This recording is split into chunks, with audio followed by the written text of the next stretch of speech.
जय धरती माता। मैं संत मुकनाराम, धरती माता ज्ञान मंदिर, समदड़ी रोड, बालोतरा, जिला बालोतरा, राजस्थान। ये मेरे प्रिय देशवासियों, अभी वर्तमान में 3-4 फरवरी 2024 को बरसात हुई है। इस वर्षा से किसानों का, खेडूतों का, काश्तकारों का जो भारी नुकसान हुआ है, उनकी फसलें बर्बाद हुई है। इस पर मैं आपको, भारत के सभी किसानों को एक निवेदन करना चाहता हूं कि ये जो पकी पकाई फसलों पर, जो किसी का रायड़ा खराब हुआ है, तो किसी का जीरा खराब हुआ है, तो किसी का घोड़ा जीरा खराब हुआ है, नुकसान हुआ है। 1-2% लोगों के फायदा हुआ होगा, बाकी 99% लोगों के नुकसान हुआ, किसानों का नुकसान हुआ है। अब इसकी सरकार भरपाई देगी तो लाख रुपए का नुकसान हुआ तो 5-10 हज़ार रुपए देगी। किसान इस तरीके से टूट रहे हैं। तो मैं एक किसानों से निवेदन करना चाहता हूं कि आप इनकी खोज कीजिएगा, आप इनके ऊपर दबाव डालिएगा और इसकी जांच कीजिएगा कि ये जो वर्षा हुई है, ये कुदरत से हुई है या कुदरत के साथ में खिलवाड़ हो रहा है। क्योंकि इस प्रकार की वर्षा होने से जो नुकसान हुआ है, इसके बारे में महापुरुषों ने लिखा है, संत महात्माओं ने, साधु संतों ने लिखा है कि कुछ राक्षसी लोग होते हैं जो अलोप जगह में, एक अज्ञात जगह में, समुद्रों के बीच ऐसी जगहों में जाकर बैठकर वो इस कुदरत के साथ में तांत्रिक कलाओं से खिलवाड़ करते हैं, जिससे ये बेमौसम में वर्षा आती है और समय पर वर्षा नहीं होती है। नाना प्रकार की रोग बीमारियां पैदा होती हैं, ये भूकंप, तूफान वगैरह आते हैं और नाना प्रकार की विकृतियां जो होती हैं। क्योंकि प्रकृति ने, परमपिता परमेश्वर ने जो सृष्टि की रचना रची है, उसमें किसी भी प्रकार का रोग बीमारी नहीं है, न किसी प्रकार का दुख है। आदमी जब तक जिंदा रहता है तब तक वो बीमारी नहीं होती है। तो ये जो अभी वर्षा से जो नुकसान हुआ है, तो मैं किसानों से ये कहना चाहता हूं कि आप इनकी खोज कीजिएगा और साधु संत महात्माओं से भी पूछिएगा। और मैं भी साधु संत महात्माओं से हाथ जोड़कर निवेदन प्रार्थना करता हूं कि आप साधु संत महात्मा हैं। भारत में 1 करोड़ से लगभग साधु संत महात्मा हैं और आपकी जिम्मेवारी बनती है, क्योंकि आप ईश्वर की भक्ति करते हैं। तो आपको यह मालूम होना चाहिए कि ये जो बेमौसम में वर्षा होती है, बीमारियां होती है, इंसान की बुद्धि भ्रष्ट होती है, नाना प्रकार के रोग पैदा हो रहे हैं, तो ये ईश्वर परमात्मा कर रहा है या ईश्वर परमात्मा के नाम से कोई षड्यंत्रकारी लोग कर रहे हैं और उसकी बदनामी सारी ईश्वर पर थोपी जा रही है, कुदरत पर थोपी जा रही है कि कुदरत का करिश्मा है, कुदरती आपदा है, प्रकृति प्रकोप है।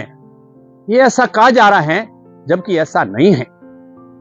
मैं एक गरीब संत और आप साधु संत महात्माओं से भी हाथ जोड़कर प्रार्थना करता हूं कि आप साधु संत महात्माओं की भी जिम्मेवारी बनती है।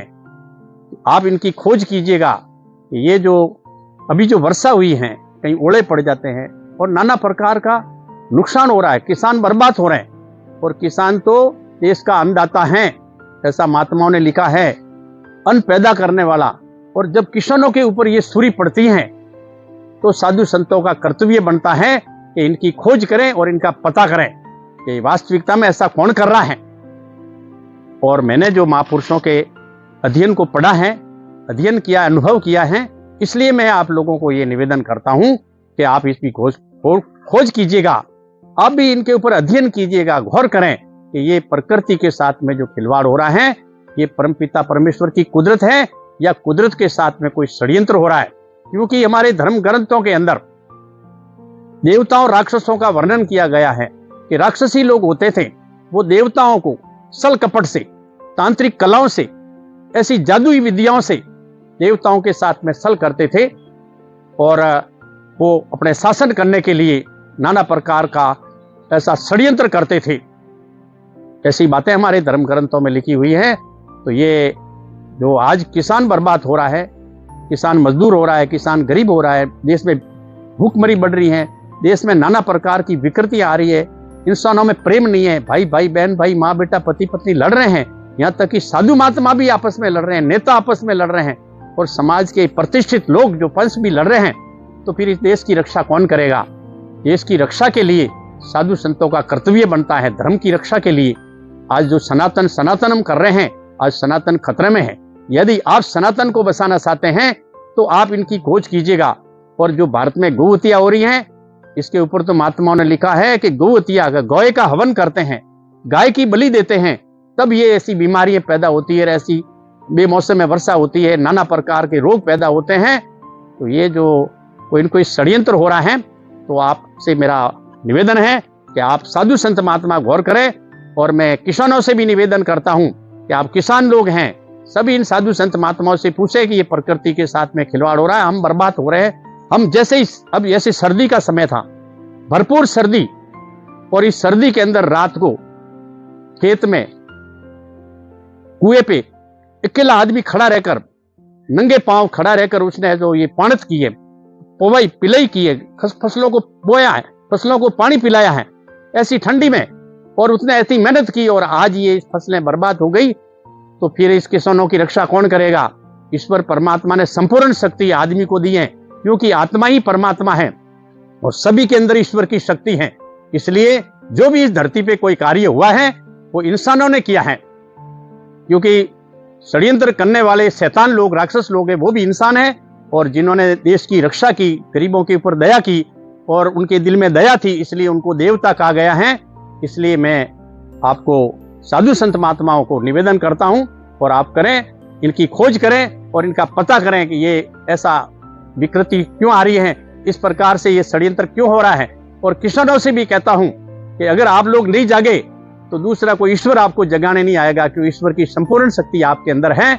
और मैं आशा करता हूं कि आप मेरे इसके निवेदन पर, मेरी इन प्रार्थना पर, मैं जनहित के लिए कह रहा हूं, पूरे विश्व का भला होगा।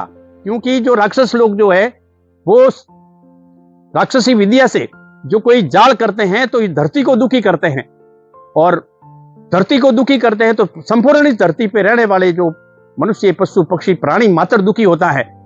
और ये दुख कोई राक्षसी विद्या से पैदा हो रहा है, ईश्वर की कुदरत से नहीं है।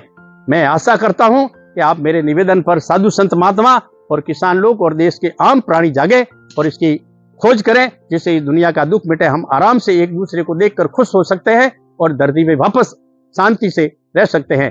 मैं आशा करता हूं कि मेरे निवेदन पर गौर करेंगे। जय धरती माता।